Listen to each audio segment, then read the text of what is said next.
আসসালামু আলাইকুম। আজকে আমরা কৃষিগুচ্ছ ৯ বিশ্ববিদ্যালয়ে ভর্তির সর্বশেষ আপডেট আমরা দেখব। কৃষিগুচ্ছের প্রথম ওয়েটিং থেকে ৭,২২৪ পর্যন্ত ভর্তি হওয়ার পরও এখনো আসন খালি আছে। তবে আসন কয়টা খালি আছে এটা কিন্তু ফিক্সড বলা নাই এবং এটা গোপন রাখা হয়েছে। তো কতগুলো আসন, মোটামুটি আসন অবশ্যই ভালো আসন খালি আছে, তা নাহলে তো এতগুলা ডাকা হতো না। তো আমাদের এখন কিন্তু দ্বিতীয় ৭,২২৪ এর পরে যেহেতু এখনো আসন খালি আছে, যার কারণে দ্বিতীয়বারের মতো আবারও ওয়েটিং এবং সাবজেক্ট চয়েসের সুযোগ দেওয়া হয়েছে। সেক্ষেত্রে ওয়েটিং এর একটা তালিকা দেওয়া হয়েছে ১০,০০০ পর্যন্ত, অর্থাৎ আগে ৭,২০০ সাথে আরো ১০,০০০ যোগ করলে প্রায় ১৭,০০০ প্লাস কিন্তু এই দ্বিতীয় ওয়েটিং লিস্টে চলে আসছে। এর মধ্যে যারা এখন তালিকায় তালিকা লিস্টে যারা আছে ১৭,০০০ পর্যন্ত বা ১৭,০০০ প্লাস, তাদের এখন প্রথম কাজ যেটা সেটা হলো সাবজেক্ট চয়েস দেওয়া। তারপর একটা তালিকা ফলাফল প্রকাশ করা হবে, এরপর ১০,০০০ টাকা অনলাইনে পেমেন্ট করতে হবে। তারপরে সাবজেক্ট এবং বিশ্ববিদ্যালয়ে দিয়ে একটা তালিকা প্রকাশ করা হবে, তারা নিজ বিশ্ববিদ্যালয়ে ভর্তি হবে। এরপরও যদি আসন খালি থাকে তাহলে সেক্ষেত্রে গণবিজ্ঞপ্তি দেওয়া হবে। আর আরেকটা রিকোয়েস্ট যেটা সেটা হলো, যারা এখন কোনো প্রয়োজন নাই, যেহেতু আমরা বারবার যাদের প্রয়োজন হয় তারাও সাবজেক্ট চয়েস দিচ্ছি, তারাও অনলাইনে পেমেন্ট করতেছি, প্রাথমিক ভর্তি নিশ্চিত করতেছি, যার কারণে বারবার আসন খালি হয়ে যাচ্ছে। এই জন্য আমাদের এখন রিকোয়েস্ট থাকবে, যাদের একদম অরিজিনাল দরকার, যাদের আর কোথাও কোনো অপশন নেই, শুধুমাত্র তারাই যাতে আবেদন করে। এতে করে যারা আবেদন করে তারাই মোটামুটি যাতে সাবজেক্ট পাওয়ার সম্ভাবনা থাকে এবং মোটামুটি প্রথম থেকে একটানা যাতে ভর্তি হয়ে যায়। তো সেক্ষেত্রে এখন আমাদের প্রথম কাজ, যারা যারা ওয়েটিং লিস্টে, এখন দ্বিতীয় ওয়েটিং লিস্টে যারা আছে, তাদের প্রথম কাজ যেটা সেটা হলো সাবজেক্ট চয়েস দেওয়া। এই ১০,০০০ জনের সবাই চাইলে সাবজেক্ট চয়েস দিতে পারবে, তবে সেক্ষেত্রে ২৫ থেকে ২৭ জুনের ভিতরে অবশ্যই সাবজেক্ট চয়েস দিতে হবে। এবং এটার জন্য আমরা ওয়েবসাইটে যাব, https://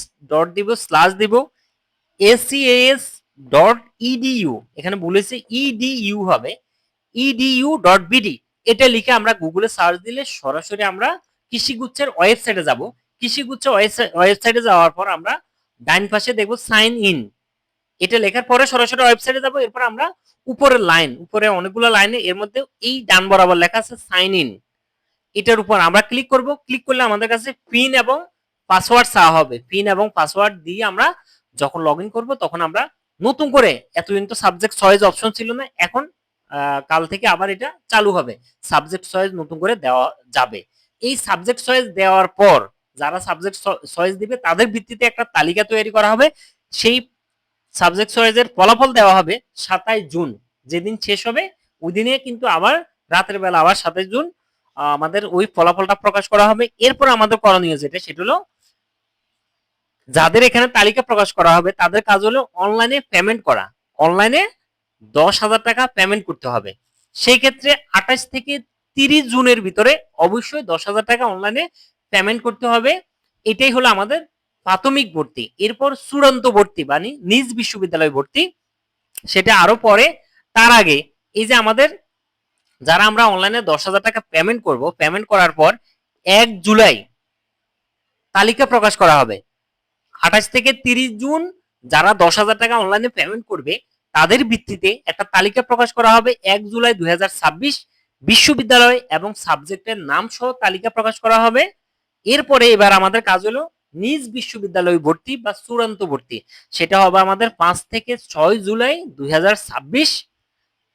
এই ক্ষেত্রে যারা আগে ১০,০০০ টাকা পেমেন্ট করছে অনলাইনে, এখন নিজ বিশ্ববিদ্যালয়ে ভর্তির সময় মানে চূড়ান্ত ভর্তির সময় এই ১০,০০০ টাকার সাথে আরো যদি ওই বিশ্ববিদ্যালয়ে ভর্তি ফি যদি ২০,০০০ টাকা হয় তাহলে সেক্ষেত্রে আরো ১০,০০০ টাকা দিতে হবে। যদি ১৫,০০০ টাকা হয় আরো ৫,০০০ টাকা দিতে হবে। যদি ভর্তি ফি ১০,০০০ টাকা হয় তাহলে সেক্ষেত্রে ১০,০০০ টাকা দিতে হবে, আর কিছু করা লাগবে না, আর কোনো সমন্বয় করা লাগবে না, যা ছিল তাই।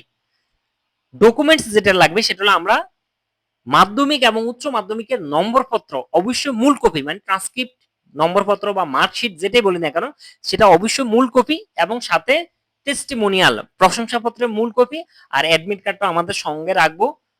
কোটা ডকুমেন্ট যদি কারো থাকে তাহলে সেটাও রাখবো। আদার্স আমাদের আরো সার্টিফিকেট টার্টিফিকেট এগুলো লাগবে না, জাস্ট এগুলো সাথে রাখা, ফটোকপি হোক বা মূল কপি হোক সাথে রাখতে হয়। এরপরে আমাদের এরপরে এই যে নিজ বিশ্ববিদ্যালয়ে ভর্তির সময় অনেকে ১০,০০০ টাকা পেমেন্ট করার পরও নিজ বিশ্ববিদ্যালয়ে অনেকে ভর্তি হবে না, যার কারণে আবারও আসন খালি হবে। এরপর যখন আসন খালি হবে তাদেরকে একটা গণবিজ্ঞপ্তি মানে অন স্পটে ভর্তির সুযোগ দেওয়া হবে। সেই ক্ষেত্রে যদি আসন খালি থাকে তাহলে একটা তালিকা প্রকাশ করা হবে 7 জুলাই। এরপর অন স্পট ভর্তি মানে সরাসরি গিয়ে ভর্তি 12 জুলাই। গাজীপুর কৃষি বিশ্ববিদ্যালয়ে যারা গাজীপুর কৃষি বিশ্ববিদ্যালয়ে যে বিশ্ববিদ্যালয়গুলোতে আসন খালি থাকবে তাদের জন্য আলাদা আলাদা করে বুথ তৈরি করা হবে। ওখানে ইনস্ট্যান্ট রিপোর্ট করতে হবে, তারপর ডকুমেন্ট দেখাবো। এরপরে আসন খালির ভিত্তিতে মেরিট অনুযায়ী তখন সবাই সাবজেক্ট পাবে, অর্থাৎ ইনস্ট্যান্ট ভর্তি করে ইনস্ট্যান্ট সবকিছু কমপ্লিট, ওটাই চূড়ান্ত ভর্তি। তো এই ক্ষেত্রে যারা এই যে 10,000 টাকা পেমেন্ট করছে, এখন যদি হয় এমন যে সে সাবজেক্ট পায় নাই কিন্তু আসনও খালি নাই, তাহলে সেক্ষেত্রে তাদেরকে 10,000 টাকা ফেরত দেওয়া হবে, তবে একটু পরে। অর্থাৎ এখানে দেখা গেল অনেকে আবার ভর্তি বাতিল করতে পারে, তাহলে সেক্ষেত্রে আবার ওয়েটিং লিস্ট দিবে, ওই ওয়েটিং লিস্ট থেকে ভর্তি হবে। আর যদি এমন হয় যে যারা 10,000 টাকা পেমেন্ট করছে সবাই সাবজেক্ট পেয়ে গেছে, তাহলে সেক্ষেত্রে আর কিছু করা লাগবে না। কিন্তু এমন যদি হয় 10,000 টাকা পেমেন্ট করেছে এবং সে গণবিজ্ঞপ্তিতে অংশগ্রহণ করছে, তারপরে সে সাবজেক্ট পায় নাই, তখন যাই তাকে 10,000 টাকা পেমেন্ট করা হবে। কিন্তু কেউ যদি উপস্থিত না থাকে তাহলে সেক্ষেত্রে তাকে 10,000 টাকা পেমেন্ট করা হবে না। আর একটা সতর্কতা, যেটা আগেও বলছি আবারও বলছি, যাদের এই মুহূর্তে দরকার নেই, অন্য বিশ্ববিদ্যালয়ে ভর্তি হয়ে আছে, তাহলে সেক্ষেত্রে এবং কৃষি গুচ্ছেতে পড়ারও ইচ্ছা নাই, তাদের এই মুহূর্তে কোনো প্রয়োজন নেই সাবজেক্ট চয়েস দেওয়ার। শুধুমাত্র যাদের দরকার তারাই এই মুহূর্তে সাবজেক্ট চয়েস দিবে।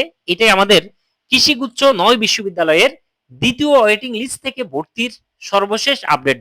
ধন্যবাদ, আসসালামু আলাইকুম।